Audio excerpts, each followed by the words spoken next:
네, 오늘 다뤄볼 기업은 구글입니다. 구글이 최근에 800억 달러, 한국 돈으로 약 120조 원 규모의 유상증자를 발표했는데요. 이게 과연 우리 개인 투자자들에게 악재일까 아니면 호재로 작용할지 한번 알아보도록 하겠습니다. 유상증자를 발표한 이후로 연일 구글의 주가가 하락하고 있는데요. 보시면은 이때 한 6월 2일, 6월 1일 이때 유상증자를 발표한 것으로 알고 있습니다.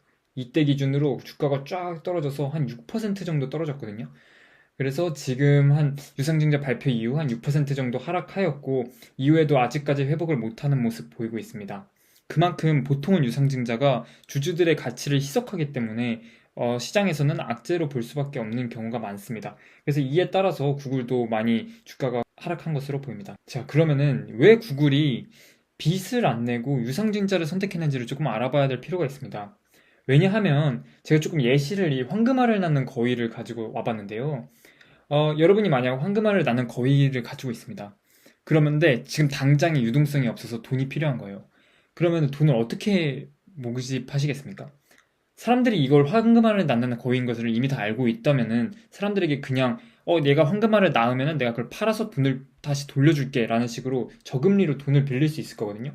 그래도 사람들이 다 돈을 빌리러 올 거예요. 근데 유상증자를 한다는 건 뭐냐면요. 이 황금알을 낳는 거위의 이 알들, 그리고 이 황금알을 낳는 거위의 이 소유권을 나눠준다는 얘기거든요. 근데 이게 어쨌든 돈을 낳는 기계라면은 소유권을 나눠주는 것보다는 어쨌든 싸게 사람들한테 돈을 빌려서 당장에 쓰고 나중에 이 알을 다시 팔아가지고 돈을 갚으면 되는 거잖아요. 그런데 왜 구글에서 그렇게 안 했을까라는 게 의문이라는 거죠. 보시면은 이게 구글의 타인 자본 조달 비용인데요. 이게 이제 코스트 오브 뎁트라고 평균적으로 빚으로 이제 조달을 했을 때 내는 비용입니다. 구글은 약 5%에서 6.9% 정도 타인 자본 조달 비용이 든다고 합니다. 이게 엄청나게 싼 겁니다. 미국 국제와 큰 차이가 없는 걸 보면은 그만큼 구글의 신용 등급이 좋다라는 것을 일단 알 수 있습니다.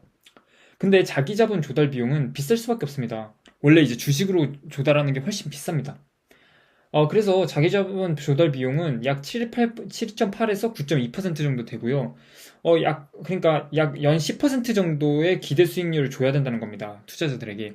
근데 이제 구글의 ROE가 이제 이쿼티의 수익률이 약 30% 이상이 나옵니다.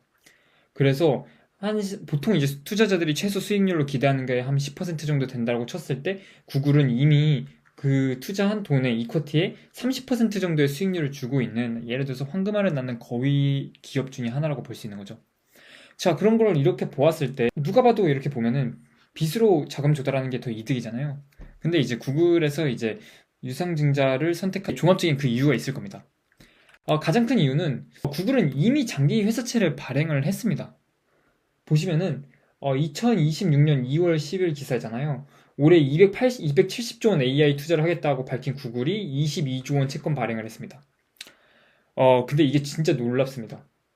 미국에서 그중에서 이제 100년물도 발행을 했고요.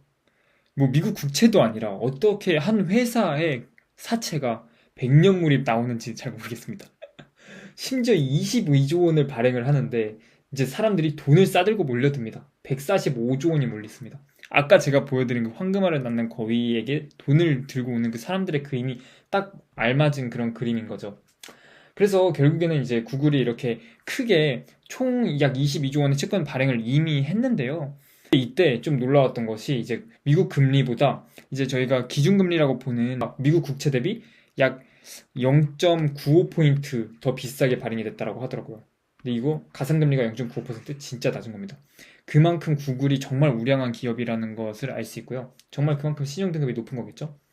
그래서 어쨌든 이때 22조 원의 채권 발행을 하면서 분명히 이제 뎁트 이쿼티 비용이 그러니까 부채 비율이 늘어났을 겁니다. 그래서 부채 비율이 점점 많이 늘어나면은 당연히 이제 우리가 돈을 빌리는 그 비용이 늘어날 수밖에 없잖아요. 그러면 장기적으로 우리가 내야 되는 이자 비용이 늘어나고 결국에는 우리 자본 조달 비용이 늘어나는 거기 때문에 부채로 조달하는 것보다는 결국에는 장기적인 플랜으로 우리가 케이펙스에 투자할 거기 때문에 이를 유상증자를 통해서 이자 비용을 줄이고 결국에는 우리가 종합적으로 가중평균해서 자본 조달 비용을 구했을 때 빚보다는 우리가 유상증자를 통해서 돈을 확보하는 것이 더 장기적으로 이득이라고 판단을 했던 것 같습니다. 자, 그러면은 구글 이거 너무 무리하는 거 아니냐 이런 생각을 할 수밖에 없죠. 보시면은 이미 백년물 채권까지 발행을 해서 이렇게 돈을 빚까지 대고 있고 심지어 이번에는 약 120조 원 규모의 증자까지 한다는 얘기가 들리니까 뭐가 이렇게 돈이 많이 필요하냐. 구글 이미 돈을 쓸어 담고 있는 엄청나게 수익성이 좋은 기업인데 그걸로도 커버가 안 되는 거냐 이런 얘기가 나오기 시작하는 거죠. 그래서 보시면 올해 빅테크 자본 지출 계획인데요. 빅테크들이 KPX 투자를 너무 많이 하면서 이게 정말 논란이 많이 되고 있잖아요. 이게 버블이다. 너네 그만큼 돈을 못 벌 건데 KPX 투자를 왜 이렇게 많이 하느냐 이런 얘기가 나오는데 진짜 구글은 그 중에서도 이 2위를 다투고 있습니다. 진짜 많이 하죠. 뭐 마이크로소프트, 메타 비교도 안 됩니다. 그래서 타 빅테크보다도 KPX 투자를 정말 많이 하는 편인 구글입니다. 그러면은 이거 구글 너무 무리하는 거 아니냐 이런 생각이 당연히 들 수밖에 없는 게 당연한 현실입니다. 그래서 이제 사람들이 거기에 대해서 의심을 하면서 주가가 이제 똑같이 하락을 하고 있는 그런 모습으로 보였는데요. 여기서 정말 놀라운 점은 워렌 버핏의 버크셔 해서웨이가 유상증자에 참여했다는 겁니다. 진짜 놀랍지 않습니까? 버크셔 해서웨이는 워렌 버핏이 당연히 수장으로 있으면서 가치주 위주로 투자했거든요. 그래서 기술주에는 거의 투자를 아예 안 했었고요. 그래서 이 버크셔 해서웨이가 그런데 이번에 약 15조 원 규모로 100억 달러라고 합니다. 15조 원 규모로 제3자 배정 방식으로 구글에서 쿡 집어서 버크셔 해서웨이가 이번에 유상증자에 참여했습니다. 굉장히 큰 비중으로 참여를 했죠. 총 800억 달러 중에서 100억 달러를 버크셔 해서웨이에서 들어왔으니까요. 그래서 이게 도대체 무슨 일이냐 이렇게 얘기가 나오고 있는 겁니다. 정말 놀라운 일이긴 합니다.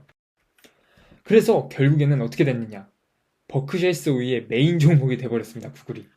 자, 이거는 이제 유상증자를 발표하기 전에 이제 버크셔 해서웨이의 포트폴리오 비중인데요. 보시면은 이때 구글이 5.93%죠. 이것도 많습니다. 이게 작년 말부터 담기 시작했는데 보시면은 지금까지 뭐 애플, 뭐 아메리칸 익스프레스, 뭐 코카콜라, 뭐 쉐브론, 뭐 뱅크 오브 아메리카 보시면은 대부분 진짜 가치주거든요. 전통적인 가치주 산업에만 투자했던 버크셔 해서웨이가 구글이 들어갑니다. 정말 낯익지 않은 그런 기업이 딱 들어가는데요. 그래서 올해 초에도 구글을 매수했었던 버크셔가 최종적으로 이번 유상주를 통해서 비중을 9.5% 전체 5위까지 늘렸습니다. 여기로 들어가겠네요. 쉐브론과 뱅크 오브 아메리카 사이로 구글이 들어가게 됩니다. 그래서 총 평단가는 310달러로 추정이 된다고 합니다. 자, 혹시 여러분들 이제 구글을 들고 계신 분들 중에서 혹시 평단가가 내가 310달러보다 낮다라고 하시면은 축하드립니다. 예, 워렌 버핏보다 더 낮은 가격에, 낮은 평단가에 구글을 들고 계신다라고 자랑스러워 하셔도 될 것 같습니다. 네, 아무튼 뭐 이런 상황이고요. 이게 왜 그랬을까라는 생각을 한번 해봐야 될 텐데 전략적인 제3자 배정인가? 라는 생각을 할 수밖에 없습니다. 왜냐하면은 주주들에게 최대 악재 중 하나인 유상증자입니다. 그래서 이를 통해서 시장 충격과 불안이 커질 수밖에 없습니다. 진짜 너무 무리하는 거 아니냐 라는 불안이 커질 수밖에 없을 텐데 이것을 가치 투자와 신뢰의 아이콘인 버크셔 해서웨이에게 배정함으로써 이렇게 기술주에 절대 투자를 안 하던 버크셔 해서웨이가 구글의 투자를 유상증자에 투자를 했다는 것은 그만한 이유가 있을 것이다. 결국에는 AI 산업에서 구글이 1황이 될 것이다 라는 강력한 그 신뢰감을 주는 그런 전략적인 배정이 아닐까라고 생각을 해볼 수밖에 없습니다. 자, 그럼 우리가 개인 투자자로서 궁금한 것은 바로 현재 주가 하락이 추가 매수 기회인가를 봐야 될 필요가 있잖아요. 지금 6%가 하락했는데 이게 과매도인가 아니면 더 떨어질 것인가 우리가 이걸 좀 봐야 될 필요가 있는데요. 어떤 종류 주식으로 버크셔 해서웨이가 유상증자를 했는지를 조금 뜯어볼 필요가 있습니다. 버크셔 해서웨이는 총 이렇게 세 가지 방식으로 자본을 조달을 했는데요. 먼저 가장 크게는 ATM 프로그램으로 400억 달러를 유치하고요. 그 다음으로는 보통주를 공모하고 버크셔에게 제3자를 배정해서 280억 원을 이제 조달하고 있습니다. 마지막으로는 137억 원을 의무전환 우선주로 발행을 하고 있는데요. 그 중에서 지금 당장의 EPS에 영향을 미치는 것은 바로 이 보통주 공모뿐입니다. 왜 그러냐? 이 첫 번째로 가장 큰 이 ATM 프로그램은 사실상 추가 희석이 없습니다. 그 이유는 이게 임직원들에게 스톡옵션을 팔 때 보통 세금이 한 50% 정도를 떼게 되는데 이거를 갑자기 임직원들에게 스톡옵션을 줄 때 5억 원어치를 줬으니까 2.5억을 지금 국세청에게 내라고 말을 할 때 일반 직원들이 어디서 2.5억 원을 내서 갑자기 국세청에게 세금을 납부합니까? 그래서 예를 들어서 5억 원어치를 줄 때 실제로는 2.5억 원어치만 그 사람에게 이제 스톡 옵션을 주고 나머지 2.5억 원을 구글이 그 주식을 갖고 있으면서 현금으로 국세청에게 대납을 하고 있었습니다. 그래서 원래 팔아서 국세청에 돈을 내야 되는데 그걸 팔지 않고 구글에서 들고 있으면서, 왜냐면 구글은 이미 돈이 많으니까 그걸 굳이 팔아서 돈을 안 내도 됐었거든요. 그래서 가지고 있었던 그 주식들을 지금 다시 시장에 판매하는 겁니다. 근데 이 스톡옵션으로 이제 세금을 내기 위해서 가지고 있었던 이 주식들은 이미 유통 주식에 포함되어 있었기 때문에 이걸 다시 시장에 판매해도 전체적인 EPS에 영향을 미치지 않습니다. 그래서 실제로는 지금 당장 EPS를 영향을 미치는 것은 0.7에서 0.8%, 그리고 의무전환 우선주라는 것은 3년 뒤에 일단 그냥 보통주로 전환을 할 수 있는 건데요. 이게 지금 현재 예측하기로는 옵션에 대해서 저희가 가장 상한선과 하한선을 걸어놨기 때문에 약 0.4에서 0.5% 정도가 3년 뒤에 희석될 것으로 보인다고 합니다. 그래서 이거는 지금 당장에는 이 DPS에 영향을 미칠 거고, 실제로는 EPS에 영향을 미치는 것은 약 0.7에서 0.8%밖에 되지 않을 것이다. 그래서 결론적으로 말하자면 이번 유상 증저로 인해서 주주가치 희석은 당장은 0.8%, 장기적으로는 총 DPS까지 합쳐서 1.3% 하락이 예상이 되는데요. 하지만 주가는 현재 약 6%가 하락하게 되었습니다. 그래서 이것을 우리가 어떻게 해석을 해야 되냐 한번 볼 필요가 있죠. 그래서 우리가 주목해야 될 것은 딱 하나입니다. AI 산업의 승자는 구글이 될까? 바로 여기에 대해서 우리가 확신이 있어야 되는 거죠. 그래서 강한 구글의 AI 수요를 위해서 투자하는 것으로 버크셔 해서웨이는 지금의 유상증자를 해석하고 투자를 들어온 것으로 보입니다.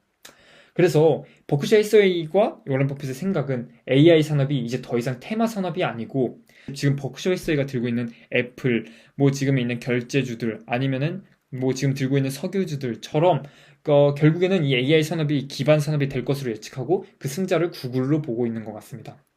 그래서 여러분들도 구글의 미래를 믿고 결국에는 AI 승자가 구글이 될 거라고 하신다면은 지금 당장 주가에 영향을 미치는 것은 실질적으로는 1.3% 정도인데, 구글이 6% 정도가 빠졌다라는 것은 지금 당장의 매수 기회일 수도 있다라고 보여집니다.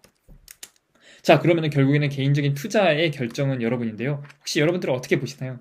버크셔 해서웨이의 구글의 유상증자 참여를 여러분들은 혹시 호재로 보시나요? 아니면 악재로 보시나요? 여러분들의 생각을 또 댓글로 남겨주시면은 같이 한번 토론해보면서 더 좋은 아이디어 한번 도출해보면 재밌을 것 같습니다. 그럼 오늘 영상은 이 정도에서 마치도록 하겠습니다. 감사합니다.